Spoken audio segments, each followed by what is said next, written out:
नमस्कार, मी गोरक्षनाथ कासार. काही दिवसापूर्वी फेसबुकवर आणि व्हॉट्सअपवर आपण एक पोस्ट टाकत होतो.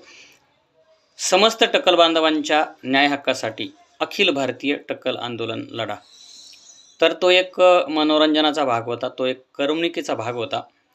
परंतु आज परिस्थिती अशी निर्माण झालेली आहे की महाराष्ट्रातील काही टक्कल बांधवांना खरोखरच लढा उभा करावा लागेल की काय, किंवा त्यासाठी आंदोलन करावे लागेल की काय, अशी परिस्थिती निर्माण झालेली आहे. त्याचं कारणही तसंच आहे. कारण असं आहे की बुलढाणा जिल्ह्यातील शेगाव तालुक्यामध्ये काही गावांमध्ये गेल्या आठवड्याभरापासून अचानक केस गळती सुरू झालेली आहे. त्याच्यामुळे नागरिक भयभीत झालेले आहे. म्हणजे त्याचं लक्षण असं आहे की अगोदर डोक्याला खाज येते, नंतर सरळ केस हातात येतात आणि दुसऱ्या तिसऱ्या दिवशी चक्क डोक्यावरचे केस गायब होतात आणि माणूस टक्कल होतो.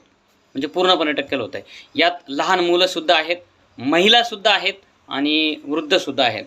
तर बऱ्याच जणांचं सांगणं असं आहे, त्याचं कारण असं आहे की या गावांमध्ये म्हणजे पाहणी ज्यावेळेस केली शासनाने, त्यावेळेस ते फंगल इन्फेक्शनमुळे केस गळत असल्याचं त्यांच्या लक्षात येतं आहे, किंवा दूषित पाण्यामुळे केस गळत असतील, असंही त्यांचं म्हणणं आहे. तर शेगाव तालुक्यामध्ये जवळजवळ 50 ते 60 रुग्ण असे सापडले. त्यांना रुग्ण म्हणायचं का काय म्हणायचं, हा एक वेगळा भाग आहे. तर 50 ते 60 लोकांचं टक्कल पडलेलं आहे अक्षरशः.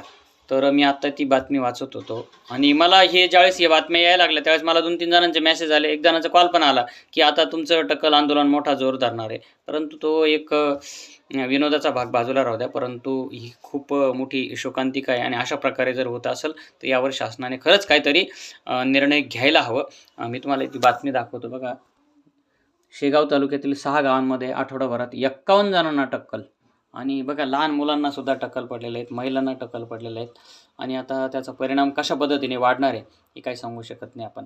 तर आपण जो काय म्हणजे अखिल भारतीय टक्कल आंदोलनाचा तो हे करत होतो, तो एक मनोरंजनाचा भाग होता. त्याच्याकडे विनोद वृत्तीनेच बघा, एवढंच मला म्हणायचं आहे. धन्यवाद.